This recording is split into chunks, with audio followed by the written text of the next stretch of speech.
la tarde. No sé si ustedes a lo largo de esta campaña electoral o antes de que llegara en precampaña o en cualquier momento de la vida política se plantean cómo consiguen los políticos transmitir un mensaje que abra todos los informativos de prácticamente todas las televisiones y las radios en cuestión de 15 segundos. ¿Cómo lanzar un mensaje en 15 segundos? ¿Es cuestión de oratoria, de que una persona adecuada le escriba el discurso adecuado a un político, o es cosa precisamente del propio político que sepa lo que decir en un tiempo muy concreto de tiempo? Nos acompaña Francisco Carrillo, es orador y director de la Fábrica de los Discursos. Qué romántico, qué bien suena esto, don Francisco. Buenas tardes. Buenas tardes. ¿De qué es cuestión que un político sepa transmitirnos un mensaje en apenas 15 segundos y que los periodistas piquemos y usemos ese mensaje?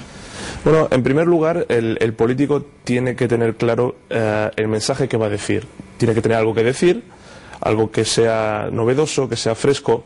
Tiene que tener muy identificado al público al que se va a dirigir y tiene que tener una finalidad precisa para conseguir que ese mensaje tenga un calado mayor.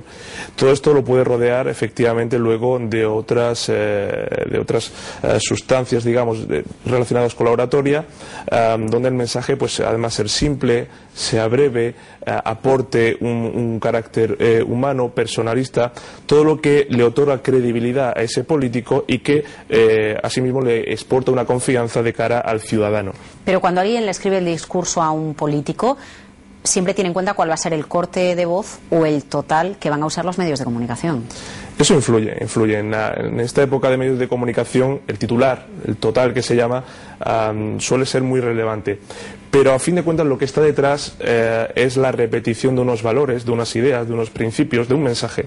Un mensaje que a base de esa repetición está la coherencia de unos fundamentos. Y de esa coherencia emana la confianza que al final otorga, como digo, el votante.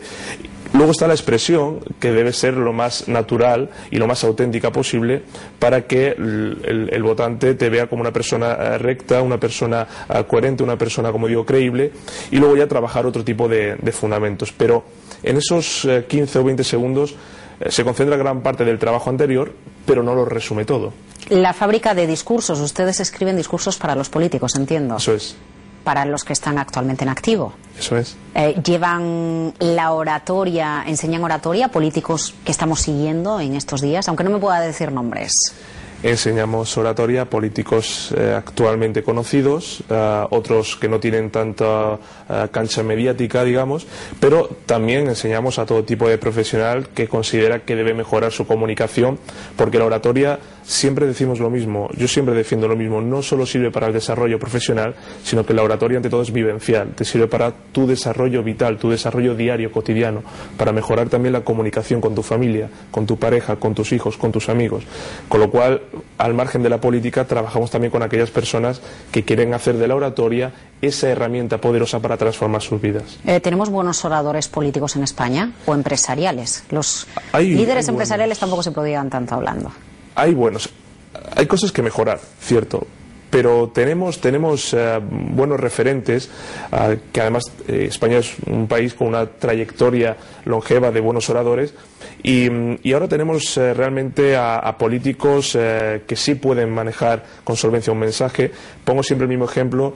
Por ejemplo, a Albert Rivera, el presidente de Ciudadanos, es un político con una corta trayectoria, pero que sabe muy bien fundamentar su mensaje, sostenerlo en unos argumentos precisos y comunicarlo de forma solvente, porque lo que transmite, aparte de ser honestidad y credibilidad, es pasión en la defensa de esos principios, y eso es lo que le convierte en un candidato fuerte. Hay políticos que no salen mucho en los medios de comunicación, más allá de la estrategia interna política que haya detrás de aparecer o no aparecer públicamente. En ocasiones hay miedo a aparecer en público, miedo a dar un discurso, miedo a ofrecer unas palabras. El miedo, que se suele llamar, digamos, para esconder algunos defectos de la comunicación, es algo que no solo es particular de los políticos, sino prácticamente de gran parte de la sociedad. Generalmente, cuando uno no sale a hablar en público es o bien porque no tiene nada que decir, o bien porque lo que tiene que decir no se sostiene o es flojo argumentalmente hablando. Luego, el que tenga más o menos reparo porque sea más tímido, eso se puede perfectamente entrenar, y de hecho es entrenable.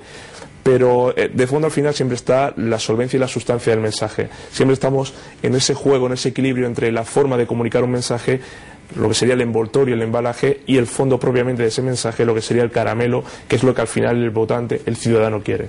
Ya, claro, es que tenemos ejemplos en nuestro país de auténticos oradores, bueno, que son magistrales, más allá de que tengan algo interesante o no algo interesante que decir, que saben convencer, y a veces no tiene por qué existir un argumento detrás lo suficientemente sólido si uno sabe comunicarlo bien. ¿Eso vale o no vale? Hombre, vale, lo que pasa es que yo cuando hago el juego del envoltorio y el caramelo siempre digo que una persona que solo trabaja lo que es la vehemencia retórica, la oratoria persuasiva, la parte más emocional, esto es muy vendible a corto plazo. Pero a medio plazo lo que te sostiene son las razones, lo que te sostiene es ese fondo y esa motivación por la cual has acudido a acompañar a una persona. Yo siempre digo que seas candidato político o seas un líder, si no eres honesto no te escuchan, si no eres creíble no te siguen, y si no eres cercano no te abrazan. Y uno tiene que ser simpático, tiene que ser una autoridad en la materia, pero al mismo tiempo tiene que ser sincero con lo que transmite. Y a veces si uno solo se queda en el envoltorio y hay un vacío en el fondo, a medio plazo esa credibilidad se resiente notablemente. ¿Cómo se enseña a ser un buen orador en lo económico? Para empezar, no alargando ni escondiendo malos datos económicos. Eso es fundamental. Es decir, la sinceridad es un punto fuerte en todo orador.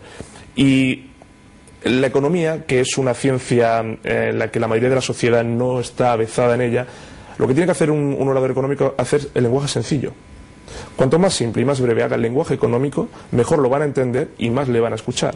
El problema que tenemos es que la mayoría de la sociedad no entiende cuando se habla de ciertos registros económicos, que le pasa también a muchos abogados, cuando utilizamos un lenguaje jurídico demasiado farragoso.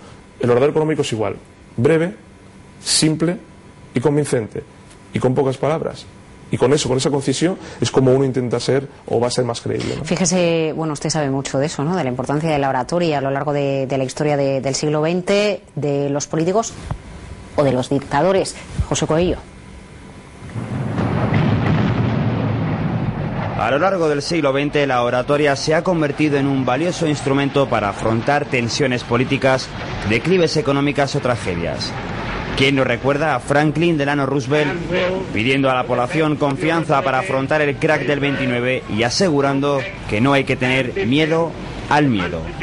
O al británico Winston Churchill solicitando coraje a las potencias aliadas para batir al enemigo nazi en aquellas comparecencias en la Cámara de los Comunes.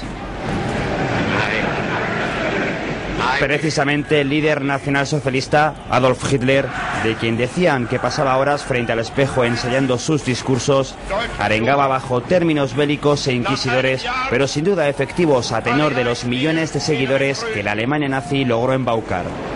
Según Joseph Goebbels, otro gran orador y creador de la propaganda moderna, la palabra de Hitler era peor que una andanada de balas. Ya a partir de la segunda mitad del siglo, la Guerra Fría pulió la capacidad de oratoria. Cada palabra era seguida con extrema consideración y ahí Kennedy supo ganarse su estrella. Su discurso en Berlín apoyando a la Alemania Occidental fue incluso casi imitado por el mismísimo Barack Obama antes de tomar posesión como presidente de los Estados Unidos. Sobre Obama, ya en color, con Internet y en un mundo globalizado, quedarán aquellas tres palabras suyas que le alzaron a la Casa Blanca. ¿Las recuerdan? Sí, un gran orador, pero se ha quedado solo en eso, Obama, en ser un buen orador y ya está. El problema de Obama es que su credibilidad a medio plazo se está resintiendo por lo que veníamos comentando antes. Porque detrás de toda esa parafernalia, ese flash retórico que tanto ha embaucado a mucha gente, porque es un grandísimo orador, luego han visto que algunos principios que sostenía no estaban correspondidos con una aplicación en la gestión, se quedaban solo en las palabras. Entonces, cuando ha pasado el tiempo, cuando la gestión a medio plazo, que es lo que sirve para evaluar a un político, no se ha correspondido con la importancia de esas palabras que han movido, que han emocionado y que han cambiado tanto, es cuando su popularidad se ha resentido. Ahora está subiendo desde el asesinato de Bin Laden. Pero cuando hemos visto el vídeo antes, el resumen que hay que extraer de ahí es que, primero, no hace falta ser buena persona para ser un buen orador. Tenemos el ejemplo de Hitler. Y segundo, que es en la combinación de mensaje con la forma de transmitirlo, con esa finalidad, como conseguimos enganchar a la gente. Esto Obama lo consiguió al principio y ahora está teniendo más problemas. Claro, estas elecciones del 22M no van a estar marcadas por la oratoria, o quizás sí. Bueno, asistimos a un escenario particular en España, donde la combinación de los medios tradicionales con el surgimiento de redes sociales, que es un canal todavía incipiente en España para comunicarnos con los ciudadanos, está haciendo que los políticos estén todavía en camino de adaptarse a las nuevas circunstancias.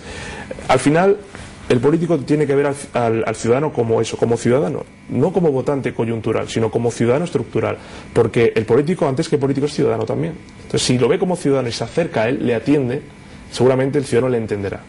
Francisco, le pongo 3 nombres y le pido que me diga cuál es el mejor orador. Si no quiere mojarse, no pasa nada. Vamos a ello. Rajoy, Rubalcaba o Chacón. Lo digo por aquello de si se pelean para las generales del próximo año. Los 3 tienen fundamentos comunicativos buenos, solventes, cada uno en su estilo. Rajoy domina más lo que es la parte de fondo, domina más un discurso solvente desde el punto de vista estructural, bien organizadas sus ideas, le falta, yo creo, más naturalidad y espontaneidad para acercarse a esa ciudadanía.